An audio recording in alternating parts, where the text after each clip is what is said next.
एक छोटे से गांव में एक किसान और एक कौवा बहुत अच्छे दोस्त थे। आओ मेरे दोस्त, पहले तुम खाना खा लो। तुम्हारा प्रेम ही सबसे बड़ा धन है किसान। हर दिन किसान के खेत जाने के बाद कौवा ब्रह्मा जी के दरबार पहुंच जाता था। आज ब्रह्मा जी क्या कहेंगे मुझे ध्यान से सुनना होगा।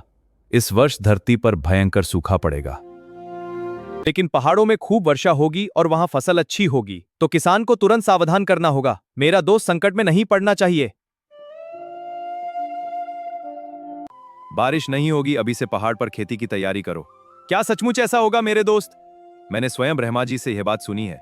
मैं तुम्हारी बात पर पूरा विश्वास करता हूं। देखो, इस किसान को पहाड़ पर खेती कर रहा है, ये पूरी तरह पागल हो गया है। मेरा दोस्त कौवा कभी गलत सलाह नहीं देता। समय आने पर सत्य सबको दिखाई देगा। उस साल भयंकर सूखा पड़ा और सारी फसलें नष्ट हो गईं। सिर्फ इसी किसान की फसल बची है। यह सब मेरे दोस्त कौए की समझदारी है। इस वर्ष खूब वर्षा होगी, लेकिन कीड़े सारी फसल नष्ट कर देंगे। मुझे तुरंत किसान को यह बात बतानी होगी। कौवा फिर अपने दोस्त की सहायता के लिए उड़ चला। मैना और छछूंदर कीड़ों को खत्म कर देंगे। मैं अभी इन्हें खेतों में ले आता हूं। इस बार किसान की बात ध्यान से सुनो। अब गांव वाले किसान का मजाक नहीं उड़ाते थे।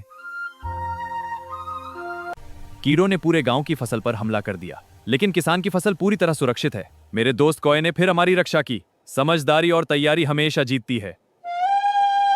इस बार चूहे खेतों और अनाज पर टूट पड़ेंगे। अब बिल्लियों की सहायता लेनी होगी। इस बार पूरे गांव को सावधान करना होगा। सब लोग अपने खेतों में बिल्लियों को रखो। अब हम सब कौए की बात मानेंगे। एकता और समझदारी पूरे गांव को बचा सकती है। पूरा गांव मिलकर तैयारी करने लगा। कौए की बुद्धिमानी ने पूरे गांव की जान बचा ली। सच्चा मित्र वही होता है जो सही रास्ता दिखाए। तुम सिर्फ कौवा नहीं, हमारे अनोखे दोस्त हो। मित्रता और विश्वास सबसे बड़ी ताकत है।